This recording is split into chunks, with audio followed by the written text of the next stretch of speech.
صدیق اکبر رضی اللہ عنہ کی سچی بات ہے. میں سچ بتاؤں جب بھی ان کے موضوع پر بیان کرنے کا موقع ملتا ہے نا تو خیال یہ آتا ہے کہ ہماری تو اوقات بھی نہیں ہے, ہمارے پاس تو الفاظ بھی نہیں ہیں. اس ہستی کے بارے میں ہم کیا کہیں جو نبی پاک کے ایسے قریبی ساتھی, افضل البشر بعد الانبیاء بالتحقیق, تمام انبیاء اور رسل کے بعد ساری امت میں بلکہ پچھلی بھی ساری امتوں میں سب سے افضل اگر کوئی ہستی ہے تو وہ صدیق اکبر رضی اللہ تعالی. اچھا اگر کوئی کہے اتنی بڑی بائیوگرافی ہے, اتنی بڑی ہسٹری ہے, ایک شعر میں بیان کر دیں صدیق اکبر رضی اللہ تعالیٰ عنہ کو اگر ایک شعر میں بیان کرنا ہو کہ ان کی زندگی کیا تھی, تو بیسیکلی میں ایک شعر اعلیٰ حضرت کا پڑھ دیتا ہوں, ایک شعر ایک اور شاعر, دونوں شعر کمال کے ہیں.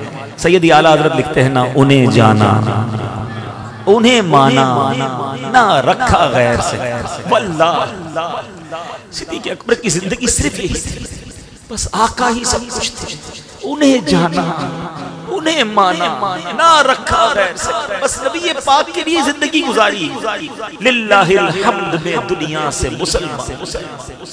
ایک اور شاعر لکھتے ہیں نا میرے تو آپ ہی سب کچھ ہے رحمت عالم, میرے تو آپ ہی سب کچھ ہے رحمت عالم, میں جی رہا ہوں زمانے میں آپ ہی.